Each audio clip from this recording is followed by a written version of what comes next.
Hi, I'm Jeff Schwartz. This is our November 2018 update. Let's check out what we got going on this month.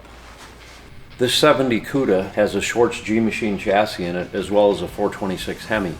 We did a bunch of work on this years ago, and it developed an exhaust leak by the header, so we've repaired that by fabricating a new header collector, and it's getting ready to go out for tuning next week, and we'll get it running real nice, and it'll get back to the customer and he can start driving it some more.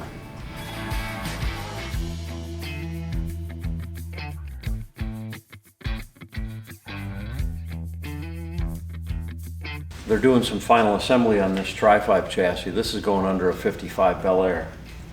We've been really cranking out the chassis lately. There's 10 of them just in this room alone. Here's another Tri-5 chassis we got on the jig here. This one's going in a 56 Bel Air. So we actually had a little time in between snowfalls to drive this 70 Buick Skylark around a bit. Right now they're doing a final bleed on the brakes, but seems like it runs and drives pretty nicely. We've got the dashboard all stitched up, and we've got the seats in there right now. It still needs the final interior done. We fabricated the custom armrests and so forth, so we wanted to get a few things in there so we could test drive it while we're waiting to get into the interior shop. Here's that 71 CUDA we've been working on. We fabricated brackets to mount the shaker a while ago, but didn't final fit the shaker to the hood, so we're doing that right at this point in time and doing all the detail assembly. So we've got fender vents and marker lights and tail lights and so forth in there. This one's got LEDs. We've test fitted the mirrors and so forth, and the air ride's in there. We're just continuing on the final assembly stages here, and then interior. We do have to dyno tune that as well, so it should be coming up pretty soon. What we've got here is a 47 Hudson. You all know we love doing oddball project. This is really an oddball.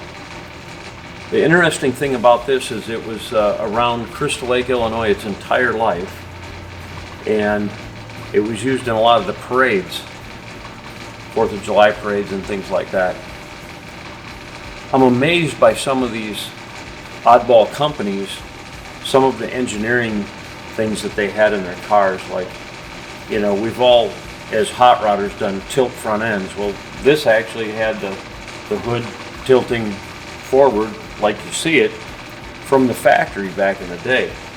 And I know there were some other brands that did some similar things, but you know, this was in 1947. Also, the engine is set way back behind the front wheel center line, as well as the radiator. So, you know, moving the center of gravity and the front to rear weight distribution, you know, more towards the back of the car, because most of these old cars were pretty nose heavy.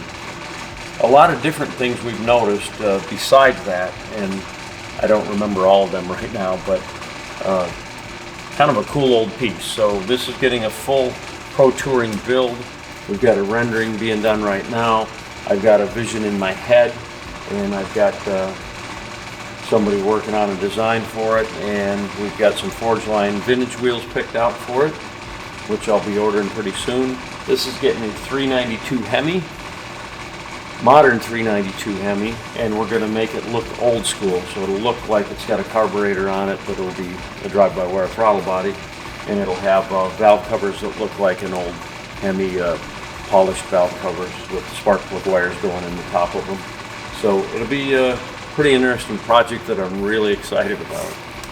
This is the 75 Trans Am with the Whipple Charge LT4, and we ran into a little problem with the alternator contacting the chassis here, so we've got some new components coming for the alternator mounting bracket that'll move that away from there a little bit, and then we'll have clearance. We've got most of the plumbing done as far as the intercooler system and such, and we'll continue on with that shortly here. This is that 71 Monte Carlo Dale talked about last month, and we chucked a big block in there with a low profile oil pan just to double check everything and make sure the fitment was good and the oil pan height is correct, and it's just about the same level as the lower part of the chassis, so it's you know, as low as it can be for good center of gravity, and it's got plenty of ground clearance. So we're good to go on this. We'll just be pulling this out, blasting the bottom, bed line in the bottom, and then we'll get it back to the customer. This is just a chassis install essentially, and a few little other things that we did.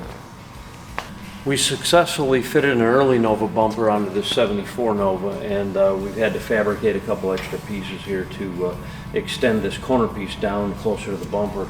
So that stuff will all get painted. In this case, most of it's getting painted body color or black trim. So that should look pretty nicely once we get it all dialed in. And we're going to keep the parking light turn signal up here and fill in the ones in the bumper.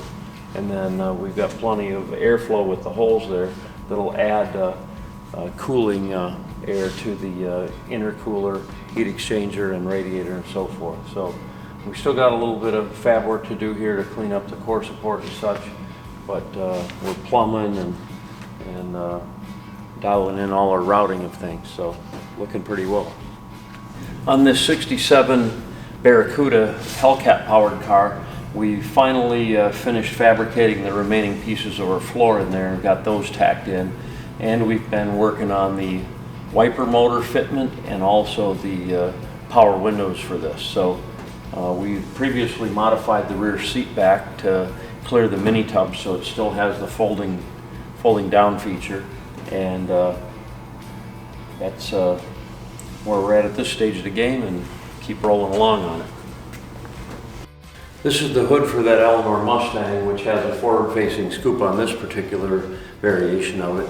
There's so many pieces to a Mustang, in particularly the Eleanor, which has scoops on the side of it for brake ducts and brake cooling and so forth, along with the side exhaust pieces. We've got headlight extensions and taillight extensions and all these die-cast pieces that bolt on the end of the fender. So most of all of that stuff is in high build primer now, as well as this. So these are like the very final stages of sanding before painting. That's all we have for this month, folks. Be sure and like us on Facebook and subscribe to our YouTube channel. And happy holidays, and be sure and watch next month.